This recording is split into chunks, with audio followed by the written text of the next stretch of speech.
Tonight, outrage on Wall Street. Ordinary investors are suffering as the market crumbles.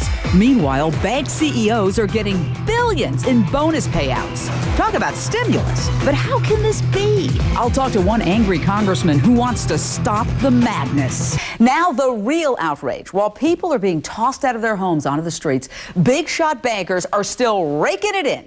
According to an ABC News report, some Wall Street firms, the very firms that are getting billions in taxpayer dollars as part of this financial bailout, may still hand out billions in executive bonuses. That's right, billions. That even though the bailout package has strict restrictions on executive compensation. So how is this possible given those restrictions? With me right now, a congressman who is fighting tooth and nail to hold these fat cats accountable. Ohio Congressman Dennis Kucinich. You probably remember him from some of the earlier presidential debates because he was a candidate. First of all, full disclosure, I know Dennis. I have supported him because we have a lot in common. We are both committed to wiping out America's obesity crisis. But beyond that, we are both determined to make sure these financial fatties don't keep gobbling up all of America's wealth. Congressman, great to see you. How is it possible that these banks are going to take the tax dollars of American workers and hand them out by the millions and billions in the form of pay or bonuses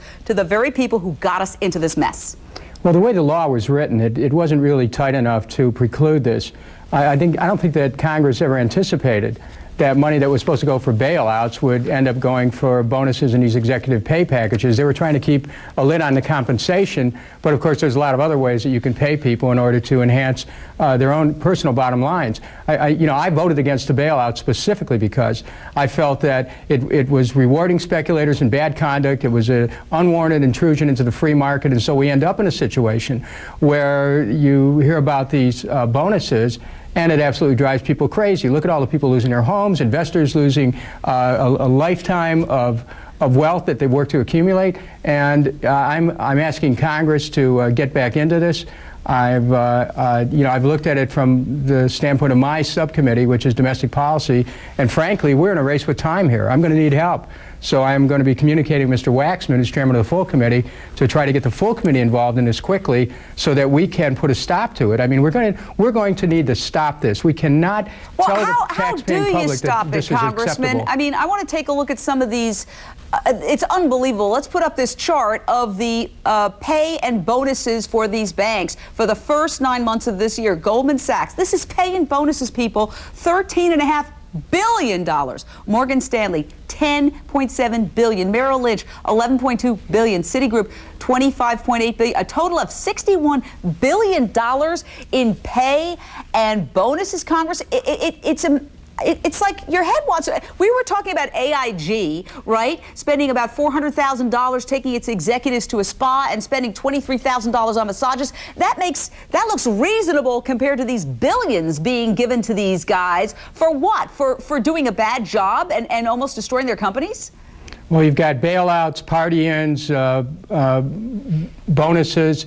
There's clearly a culture of license and greed. In the meantime, the real economic problems of the American people are not being dealt with. You have millions of people who are facing the loss of their homes. I mean, it would be different if the government decided to buy a controlling interest in the mortgage-backed securities and work out something in terms of lower interest payments, lower premiums, stretching out the repayments on homes, keep people in their homes, prime the pump of the economy, get people back to work. We're going to need to do that. Actually, what this points out, Jane, is we're looking at a flawed economic model here. You know, the banks have been working off a fractional reserve. They've been leveraging money they don't have, creating money out of thin air.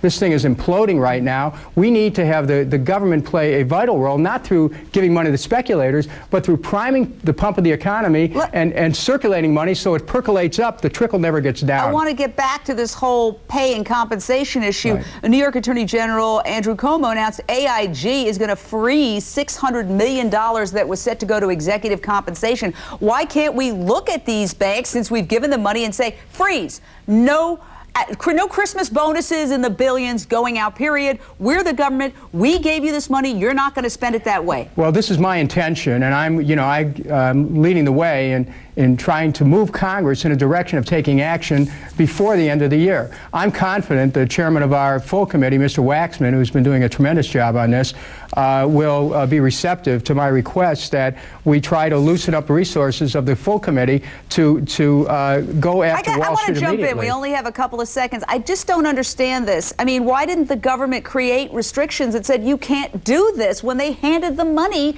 to these banks? Jane, I voted against the bailout because it was a nightmare from the beginning. It did not solve the problem. It rewarded speculators. It gave great license to the banks. For example, banks are hoarding money. Some banks are using this money to buy other banks. I mean, that's not what this was supposed to be about. Yeah, they were supposed to use the money to give out mortgages, but they're hoarding the money just like people who got the rebate checks were hoarding the money, and nothing's really happened. I mean, this is, we have to end it there, but we hope you come back, and we hope you're successful in your effort to freeze these pay and bonuses from going out. I mean, last thing, if we had gone into bankruptcy, if these banks had gone into bankruptcy, this wouldn't be happening, right? Yes or no? I mean, how could it? Because, you know, the courts wouldn't permit it. Exactly. Well, Congressman, thank you so much. And again, keep us posted on your effort to hold these guys, these fat cats, accountable.